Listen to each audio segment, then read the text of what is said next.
President Asif Ali Zardari and Prime Minister Shehbaz Sharif on Sunday expressed the government's resolve to protect press freedom and stressed the importance of credible journalism.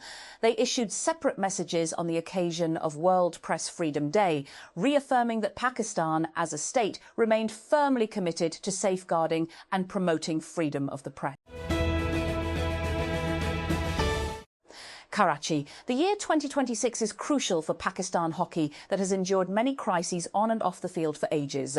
After a gap of 8 years, the national team finally made it to this year's World Cup by reaching the final of a qualifying event in Ismailia, Egypt, during March. Following the World Cup, Pakistan are set to lock horns with their continental rivals in the Asian Games, scheduled to be staged in Aichi, Nagoya, Japan during September-October. Renowned mountaineer Sajid Ali Sadpara summited the world's fifth highest peak, Mount Makalu, 8,485 in Nepal, without supplementary oxygen. The expedition's organisers said on Sunday Sadpara is on a mission to summit all 14 8,000ers in the world without supplemental oxygen, and this marks his 10th summit of that mission. Championship-leading teenager Kimi Antonelli has claimed pole position for the Miami Grand Prix as the race's start time was brought forward by 3 hours due to an expected heavy rainstorm. The 19-year-old Italian, the youngest title race leader in Formula One history, resisted a late charge by 4-time champion Max Verstappen in a tense qualifying session on Saturday. Mukalla, Yemen. At the Mukalla Creative Hub, a man in a black T-shirt leans over a desk to help a colleague with his project, while other men remain fixed on their laptop screens. Nearby, women sit in ergonomic office chairs, writing or scrolling on their phones. On the other side of the space in Yemen's coastal city of Mukalla, a sleek cafe-style counter stands at the entrance, while colourful armchairs are neatly arranged and occupied by a few people working among rows of computers. What draws entrepreneurs, remote freelancers, and students here is not just the stylish setting or uninterrupted electricity, but something far more essential: fast, reliable Starlink satellite internet. Joel Embiid had 34 points, 12 rebounds and 6 assists, and Tyrese Maxey added 30 points and 11 rebounds to lead the Philadelphia 76ers to a 109-100 victory over the host Boston Celtics in Game 7 of their Eastern Conference first-round playoff series.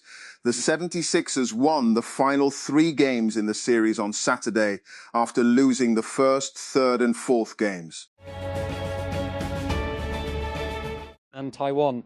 President William Lai Ching-te says government will never give up on engaging with the world as he visited Eswatini. Despite China's efforts to block the trip, Lai arrived in Eswatini, formerly known as Swaziland, on Saturday after meticulous arrangements made by our diplomatic and national security teams. He said in a Facebook post, although it is unclear how he arrived in the kingdom. Wildfires that scorched forests in northern Japan, reportedly the second biggest in over 30 years, have been brought under control after 11 days. Officials have said hundreds of firefighters and more than 1,000 military personnel had battled the blazes since late April as they burned around 1,600 hectares, 4,000 acres, across the mountainous Iwate region. Brazilian welterweight Carlos Prates dominated hometown fighter Jack Della Maddalena to win their main event clash at UFC Fight Night in Perth, Australia. Prates dropped the Aussie to the canvas with a chopping calf kick late in the second round and knocked him down 3 more times in the third with a big knee, a head kick and a leg kick before the referee stopped the fight on Saturday. And Chinese scientists have developed a new generation of low-cost energy storage technology using iron-based chemistry that could significantly reshape large-scale renewable power systems. Researchers at the Institute of Metal Research under the Chinese Academy of Sciences have engineered an advanced all-iron flow battery that completed more than 6,000 charge-discharge cycles. and is equivalent to over 16 years of daily grid operation.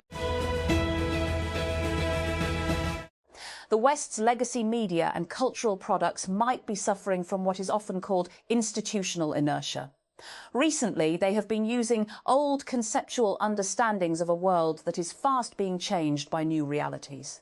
According to the American sociologist William F. Ogburn, this condition occurs when mental models fail to adjust to rapid shifts in the material and geopolitical reality. In the context of the 21st century, this inertia is particularly visible in Western media's refusal to acknowledge the erosion of long-standing hegemonic narratives, especially those concerning American power, the State of Israel, the emergence of assertive middle powers, and the reshaping of nations such as Pakistan. Warning for Aboriginal and Torres Strait Islander readers. This article contains references to someone who has died. Police in Australia's Northern Territory, NT, have charged a man with murder and 2 counts of sexual assault following the death of a 5-year-old girl. A new peer-reviewed study has found that students who rely heavily on artificial intelligence tools like ChatGPT, Claude and Gemini may improve short-term performance but could suffer permanent memory loss and poor cognitive health. The research by Social Sciences and Humanities Open examined how unrestricted access to AI assistance affects learning outcomes among university students. When the sun sets over the Gaddafi Stadium in Lahore on Sunday evening, the lovers of Pakistan cricket will celebrate. They will rejoice, regardless of who takes the HBL Pakistan Super League Season 11 trophy. It will be festive even before the first ball is bowled. Lahore. The Counter-Terrorism Department has arrested a YouTuber for recruiting individuals for a banned outfit and registered a case against him under the Anti-Terrorism Act 1997. The FIR identified the suspect as Mohammed Saad bin Riaz, associated with YouTube channel named Eon News. A case has been registered against him on behalf of the state under Section 11F2. Pertaining to membership and support of a proscribed organisation, and Section 11W, which relates to the dissemination of material linked to banned groups. And the explosive-laden quadcopter skimmed above the rooftops of southern Lebanon, navigating with precision between bombed-out buildings and along dirt roads.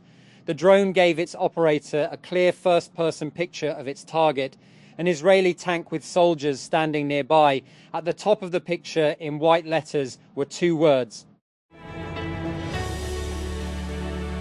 The United Arab Emirates has lifted all flight restrictions put in place since the start of the United States and Israel's war on Iran. The country's Civil Aviation Authority has announced all air operations have returned to normal status in UAE airspace, the General Civil Aviation Authority said in a statement on Saturday.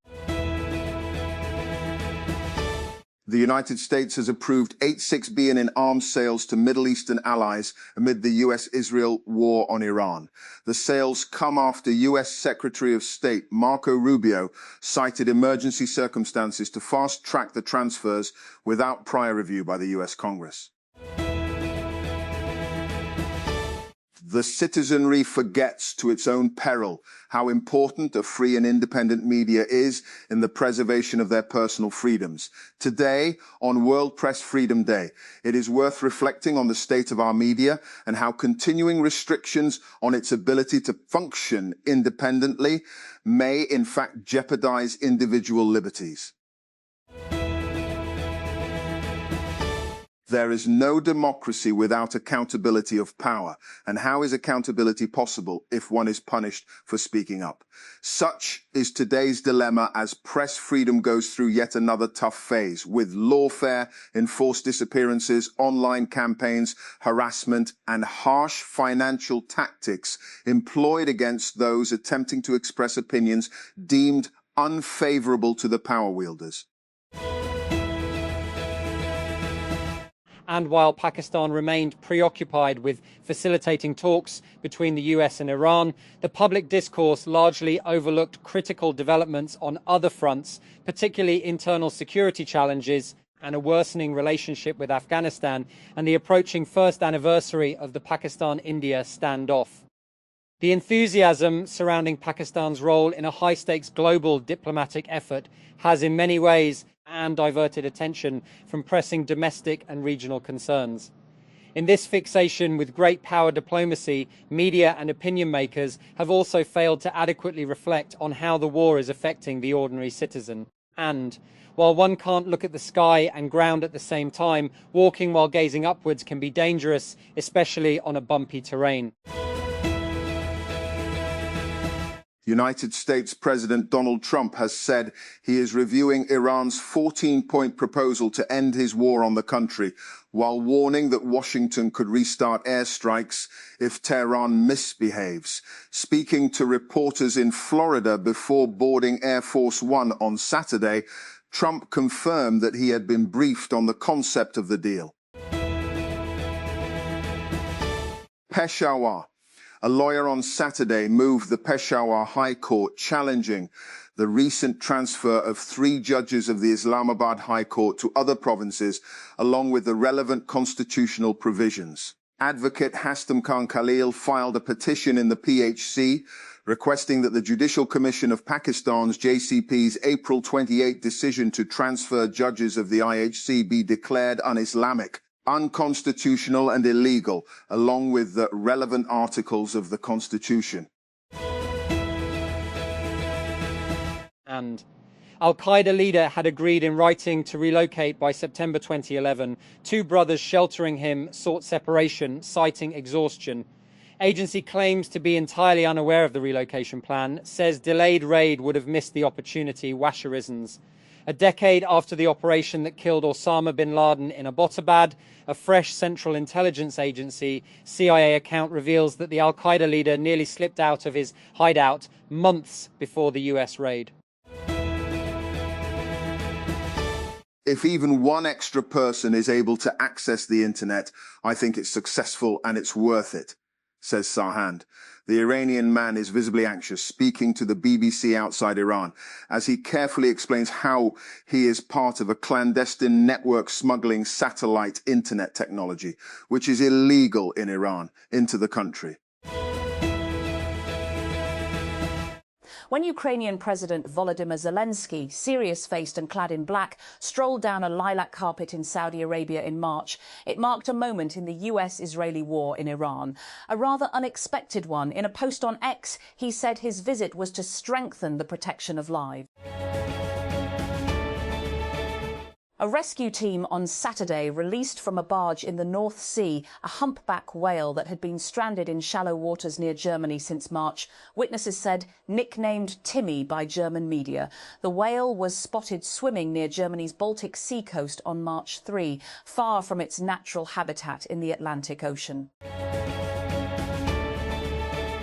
Ask.com, the search engine and question and answer service formerly known as Ask Jeeves, has shut down. Ask Jeeves first launched in 1996 and, with its focus on answering conversational questions posed in natural language, was arguably a precursor to today's AI-powered chatbots.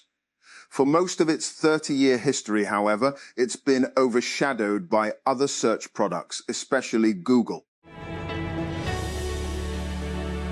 The organization behind the Academy Awards released new Oscar rules on Friday, including several that address the use of generative artificial intelligence. The Academy of Motion Picture Arts and Sciences said that only performances credited in the film's legal billing and demonstrably performed by humans with their consent will be eligible for Academy Awards. Similarly, the Academy said that screenplays must be human-authored to be eligible. A drone strike carried out by the paramilitary Rapid Support Forces, RSF, has killed 5 civilians in Khartoum, according to an NGO. The attack, which emergency lawyers, an independent legal group supporting victims of human rights violations in Sudan, reported on Saturday, is the second to take place in the capital within a week. It follows months of relative calm in the city after government forces regained control last year.